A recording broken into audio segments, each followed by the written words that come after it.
Are we chasing after the Lord? Are we chasing after the Lord? Oh, yes. All right, the topic of my preaching today is the man after God's own heart. Praise God. Hallelujah.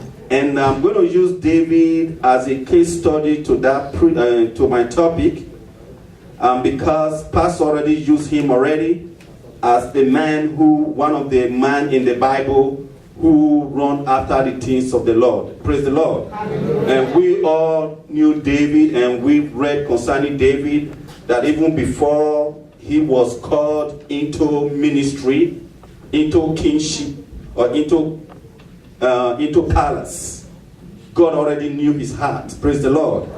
God already knew who he is, because David was a shepherd. Praise the Lord. And people start wondering why David, the king of Israel. And before God made David the king of Israel, we all understood that the children of Israel were already started asking for a king. And when they started asking for a king, because they saw other land were already having kings, they also admire king, that they needed a ruler, someone that will rule them, someone that they can actually direct the affairs of the land. But in that, before then, I think that Samuel was already confused, and he went to the Lord and said, well, your children are asking for a king. Samuel ging zum Herrn und sagte, deine Kinder fragen nach einem König. What we're going to talk about today is all about David, that we know how Saul messed up, and Saul wasn't God's choice, it was people's choice, because sometimes when God gives us something, we start looking for something different. Because that was what happened in Israel. They were looking for a king, but God was already their king. While we children of God today, we have God on our side, we're looking for something different. And we say, well, everything is okay, but because of we not being ourselves, because we not identifying ourselves as believer, and we decide to envy what is in the world. Like Pastor always said, when God is with you, no matter what out there, do not be afraid of them, because God that is with you is more than he that dwelleth in the world. Praise the Lord. So that was how Israel went into the era of Saul. But now, it came to a time that Saul disobeyed God after they went for war, and when God gave instruction to Samuel, told them not to take anything from that land. But Saul disobeyed. And that was how God was displeased with him. And now God now wanted a king that would really rule Israel. So that was how David came into play. Now, David was a man of God's own heart.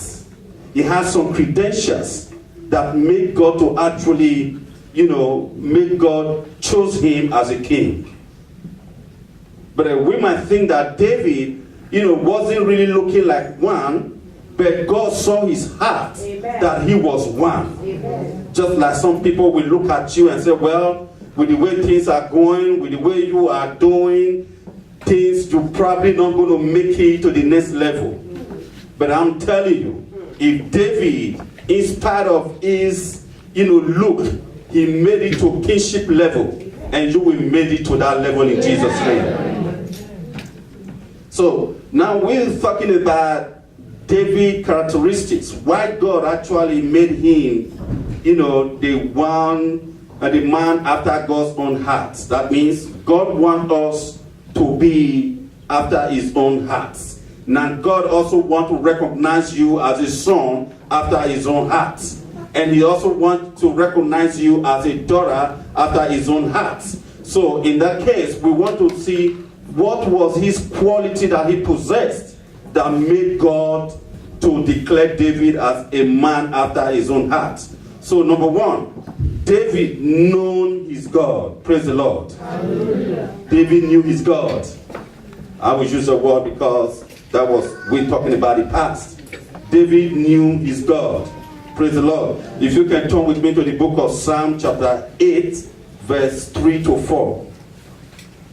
Psalm chapter 8, verse 3 to 4. David knew his God.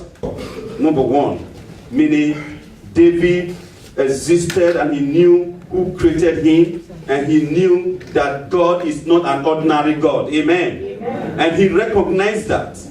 And he was so kind of, perplexed that who is him that, God will visit, and who is him that God is mindful of. Praise God. Hallelujah. So this is something we believers are supposed to be, considering. Because it seems that we stepping out of our own limits by not knowing who we are, and by not knowing who your creator is. But David knew one, and God knew that in his heart he recognized him as God, and he was so humble that who is he for God to visit? Who is he for God to send Samuel to say, go to the family of Jesse and anoint me again? And when Samuel, when he was going to Jesse's house, and Ibrahim was afraid because of what Paul would do to him. But Saul would do to him. But thank God, God gave him instruction on what to do. Then while he was there, they brought other 7 sons of Jesse and appeared before Samuel to anoint him as a king. But Samuel said, no, this is not the one. There is still one left, which was David. And David was a shepherd man, the one taking care of the sheep. And they sent for David.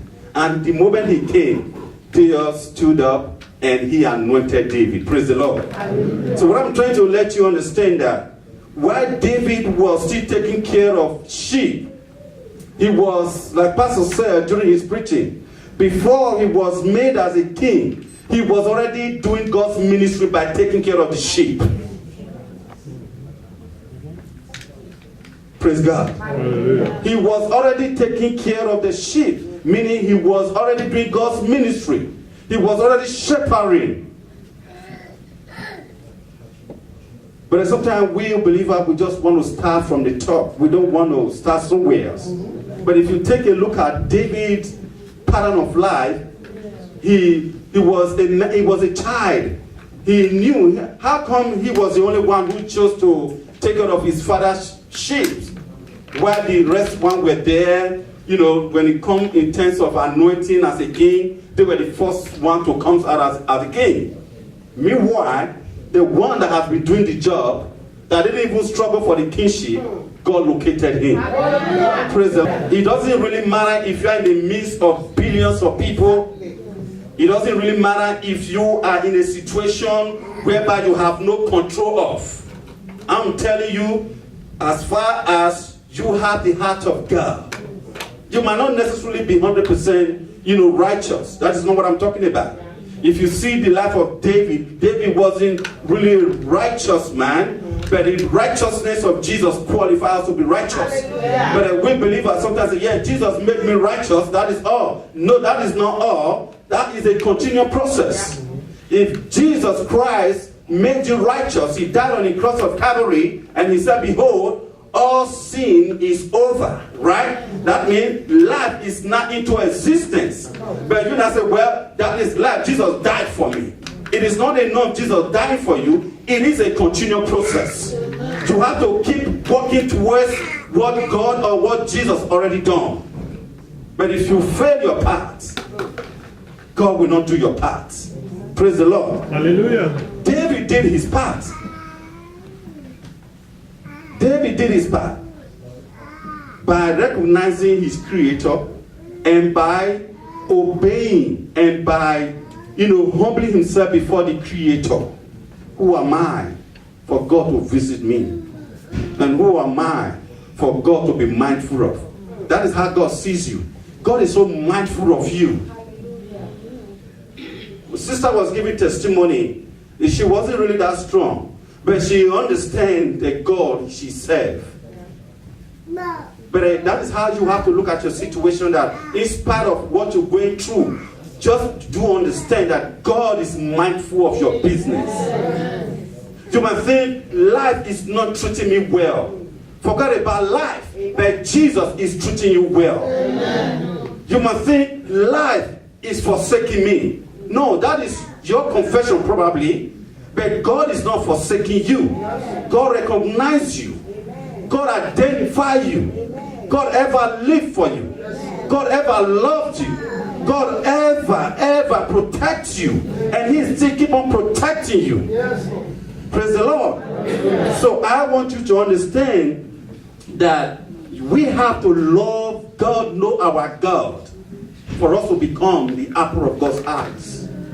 If you love your God, if you worship Him, because actually David was actually doing worshiping there. Who is man that you are mindful of? Who are man that you visited? He was worshiping God, meaning God is above all. Why you come to my house? Just like Angela Michael, we just wake up one of the morning, or one of the Monday morning or Sunday morning, he just knock at your door and come to your house. How will you feel? How will you feel? I know we Christian, we're thinking about the check, right? No, that is not, because you kind of like humbled that the president of Germany walk into your house and pay you a visit. How much more we have someone more than our president? God Almighty. Praise the Lord. So the next one there we have another characteristic of David was David trusted the Lord. Praise the Lord. David trusted the Lord.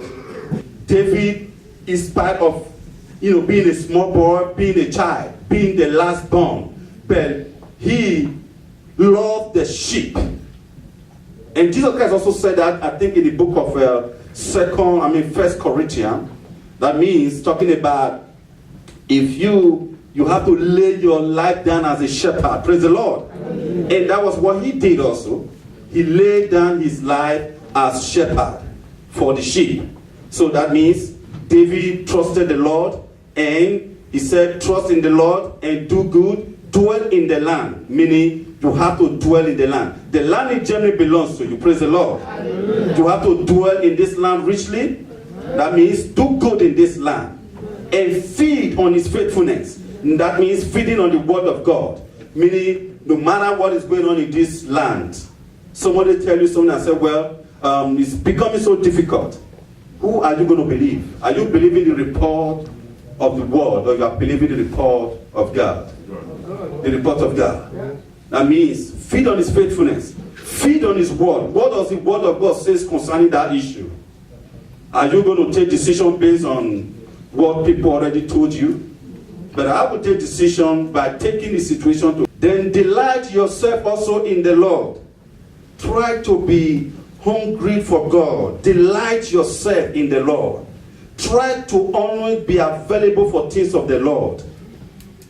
Whether people see you or people don't see you, try to make yourself available, and He shall give you the desire of your heart. Praise the Lord. I love David.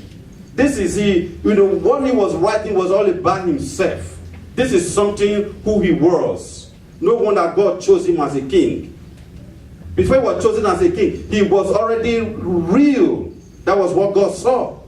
So, meaning, you have to make sure that you delight yourself also in the Lord, work for the Lord, participate in things of God. If you want to be the man of God's eyes or woman of God's eyes, participate in things of God. Not only when pastor is there, even when pastor is not there, do it. Praise the Lord. Hallelujah. Prayer meeting, make yourself available. Things of the Lord. You want to clean the church, make yourself available. Do it for the Lord, because you have the desire of God in your heart.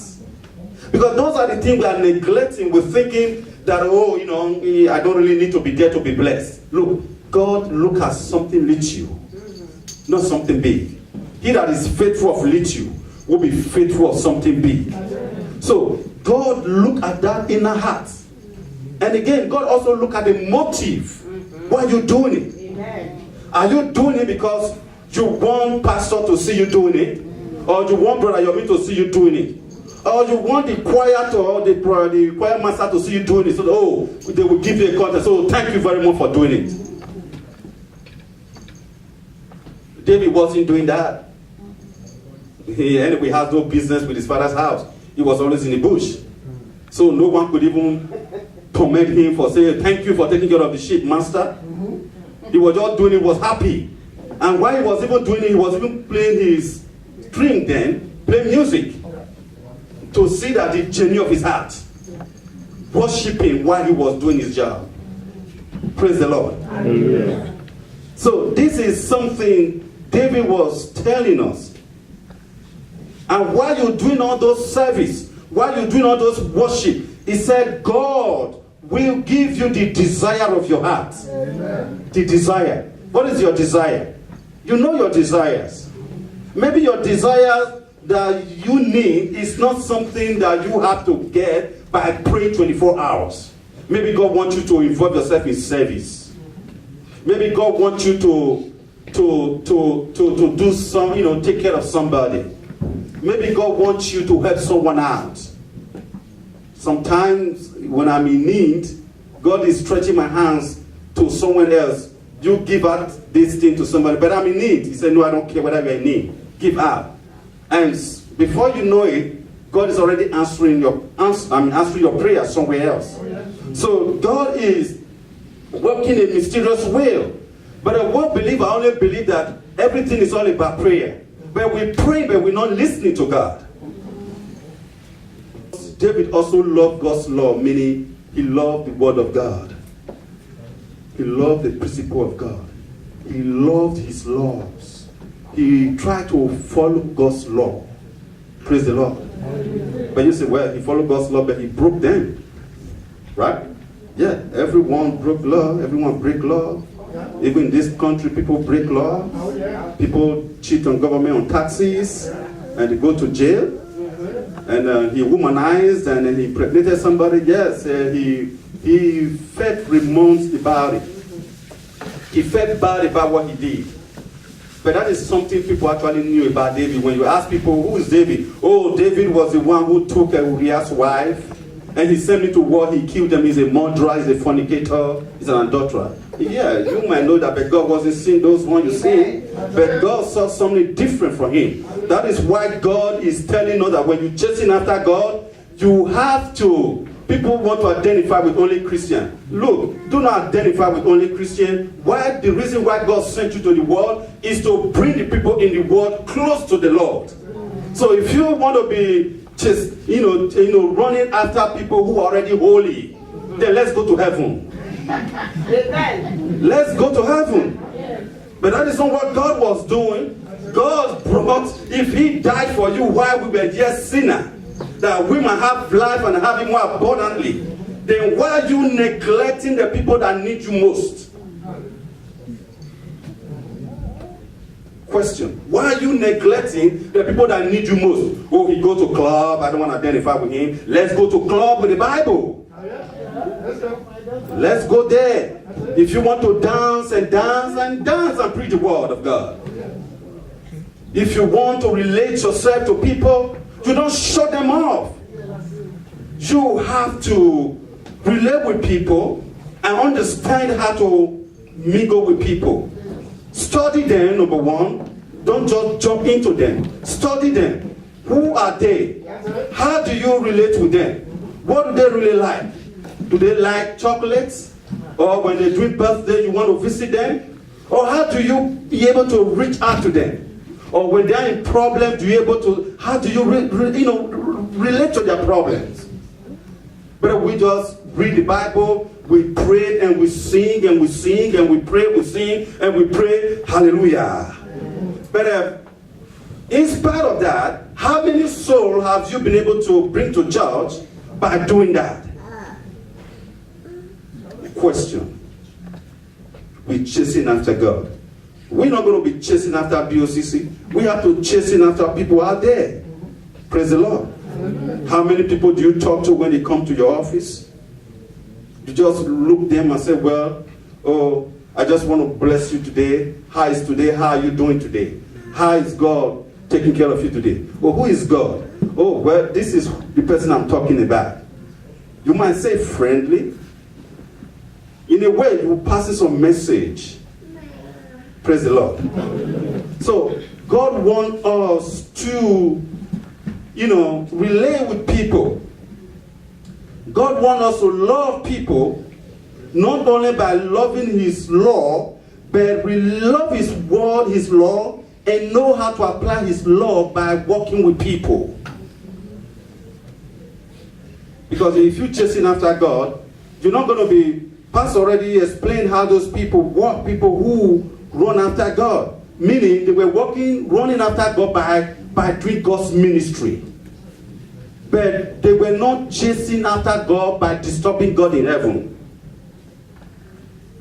But you walk and rule and work with God by working with His people, by preaching the gospel, by reaching out to people. Praise the Lord. Hallelujah. So that is the kind of person David was. Psalm 119, verse 47 to 48. David loved God's law. He said, and I will delight myself in your commandments, which I love. Praise the Lord.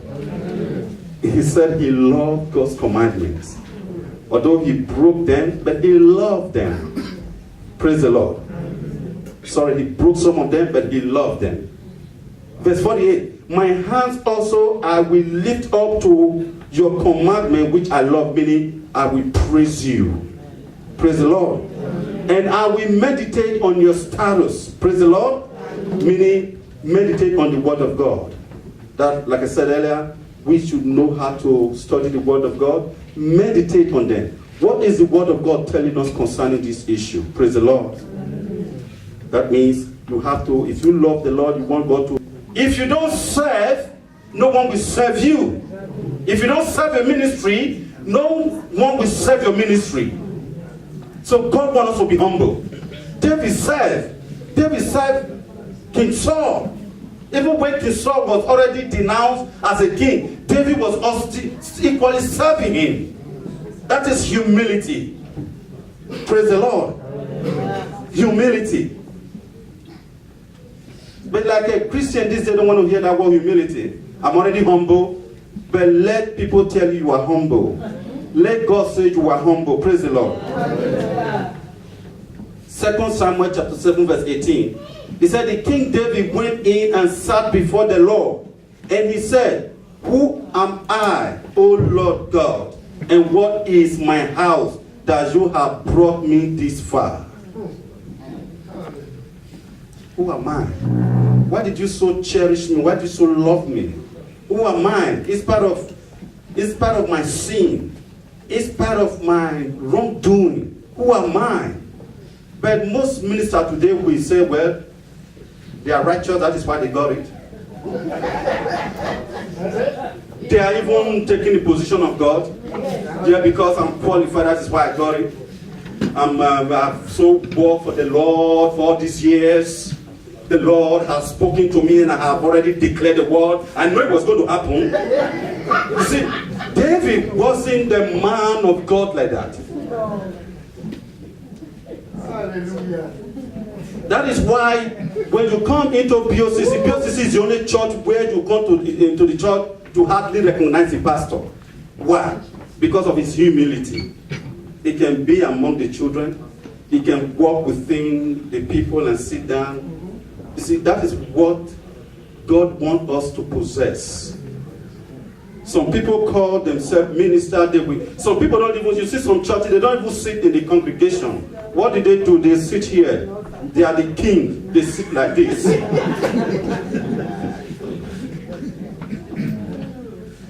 You want to run after God, but you are not running after God, but you are running after the seat.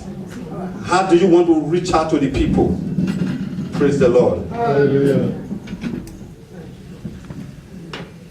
Lastly, David knew how to glorify to God, and he was always thankful to God.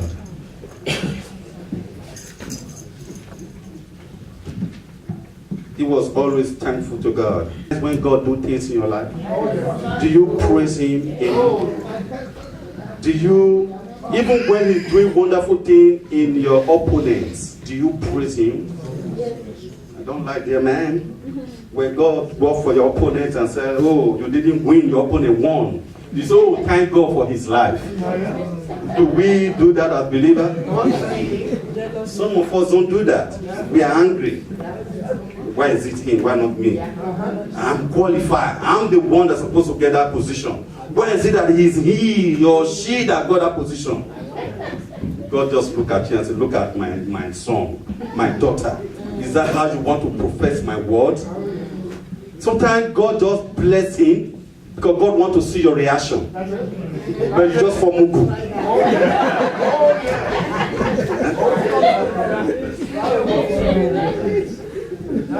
Yes, God just want to see. He will just say, well, he told his brother, well, I will choose David. Let's see how the brother will feel. Well, you know what all the brother did? Even when he killed Goliath, David brought food to them in the field. And he brought the food and he gave them. He asked the brother, who is that man that is defiling the land of my father? You stupid boy, everywhere you want to bring your head, you better go, get out of this place. You see? You see, he was always having the heart of, not even himself, the heart of the people of the land. He wants to defend the land. He wants to fight for the land. But maybe the reason why we are not really making it is because we are only fighting for our pockets.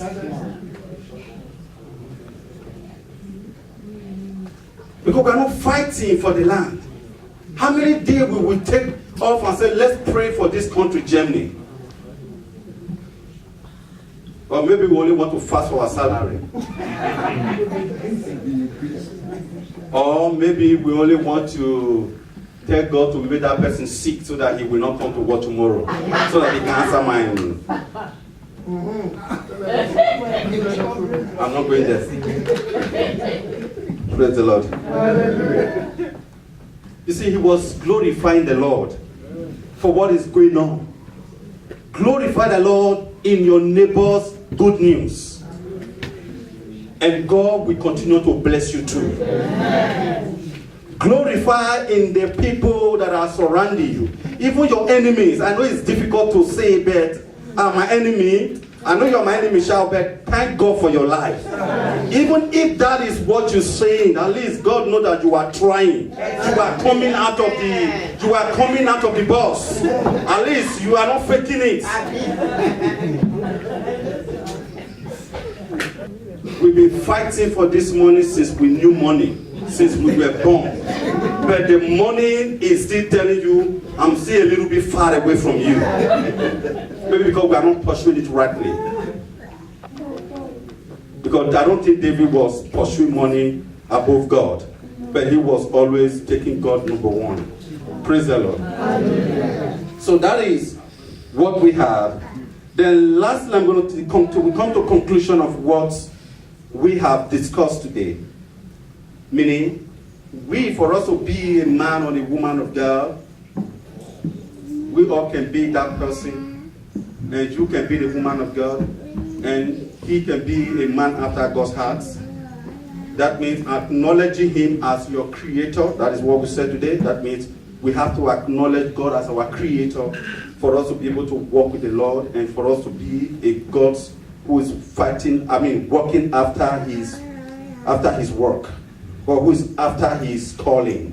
Meaning we have to do that by acknowledging him. You have to stay humble as a believer. Not everything that God did for you, although we don't even merit it, yet it is my holiness. I fast and pray. I fast and pray. I fast and pray. The Lord hears me. God heard me. No, let's be humble. Praise the Lord. Having a repentant heart. We have to, only when we do something wrong, learn to call your neighbor to say, I'm sorry. You see, that is repentant even. Because people think it's only when you go to God to say, God forgive me for what I've done. But God, what did God say? He said, before you give your offering, If you have a brother that you have offended, first of all, go to that brother and make up with that brother before you bring the offering. Praise the Lord. Hallelujah. So learn to have a repentant heart if you want to be the one that is chasing after God. Because when chasing after God, you are chasing after His calling. Amen. Amen. Always be thankful to God by glorifying Him. Regardless of what it is. Even if it didn't work out fine, God, I still thank you. I learned with some little experience with that. Before I was like, God, why this again now? Why did this happen to me now? Oh, but that never happened. That never bring the solution. Yeah. But God wants you to be in a good state of mind. Yeah. Even when your expectations are not met. Yeah. He said, be in a good state of mind. I know it's not easy to do. I understand. It's not easy. But just said, well, God, I know you know the best, why it happens, but I know you have a better plan for me. Because when you're doing that, you are acknowledging Him above that failure. Praise the Lord. When you are doing that, you are acknowledging Him above every negativity that has ever succumbed in your life. That's what it means. You don't need to, that is the highest level of faith. Highest level of faith. The people say, do you have faith? Do you have faith? Do you have faith? The highest level of faith is to, demonstrate faith, even when it is not necessary. You have to demonstrate it. God wants you to acknowledge Him, bring Him into the higher realm, and worship Him. And let the one that thought that you're going to cry see you rejoicing. Amen. Let the one that expected that you're going to be begging Him see you rejoicing with the Lord. Amen. This is why worship. I don't want to sing, but sometimes I just maggle my songs. And no, really. Sometimes my wife sees me in the bathroom just singing. The voice is not that good. But I just want to thank God because something my spirit inside of me is urging me to do that song. Do you might not understand the language? I may not even understand the language because sometimes the speaking in tongue take over that song. But in the end, I'm just so relaxed. I said, God, I think I did something you wanted me to do. Glorify the Lord in your heart.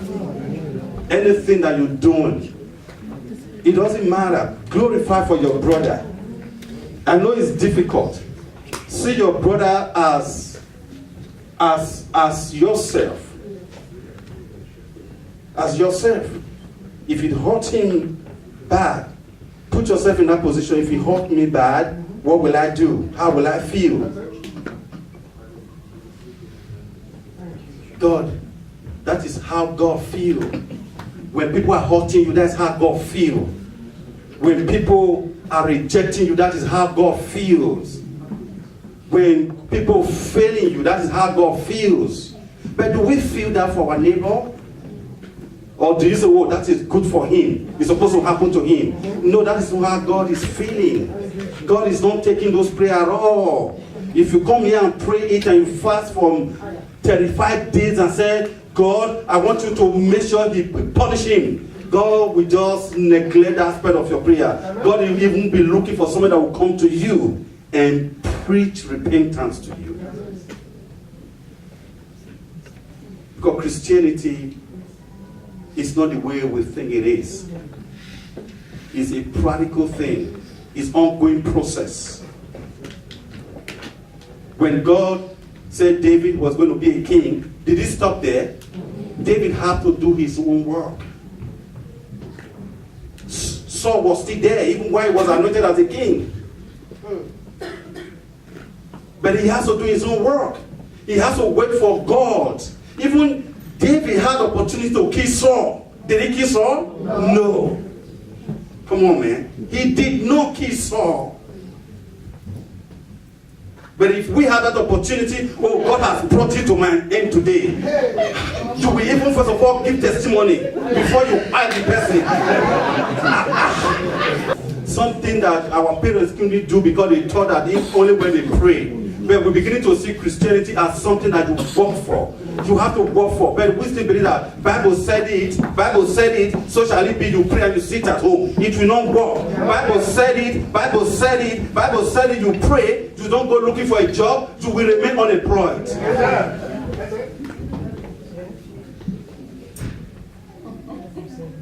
Do anyone want to be under social? Nobody want to be under social. Because when you want to be under social, it's a sin, I'm telling you today. But for people that they don't have choice, maybe they're handicapped, they cannot work, I understand. But when you can walk, after this preaching I will sneak out.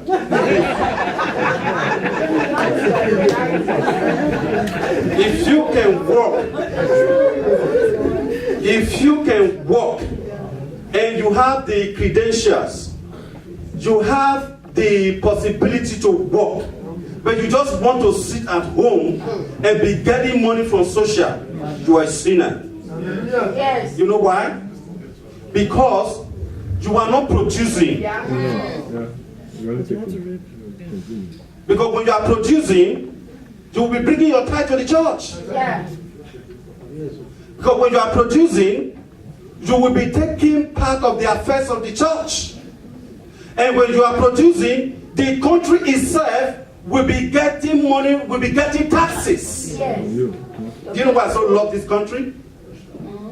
The money you pay for taxes, they use it to treat people who do not have access to health insurance.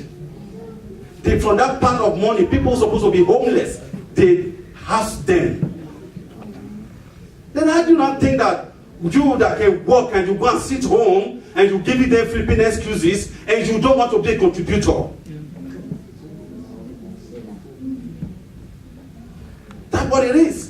Because we are not really seeing what is it. All you see is that taxes. I used to know, but when you see people, when you go to the United States, you see a lot of people as big as United States. You think the 10th of the whole world power. You see people sleeping on the streets. But beautiful, my country, Germany. Everybody is living in the house.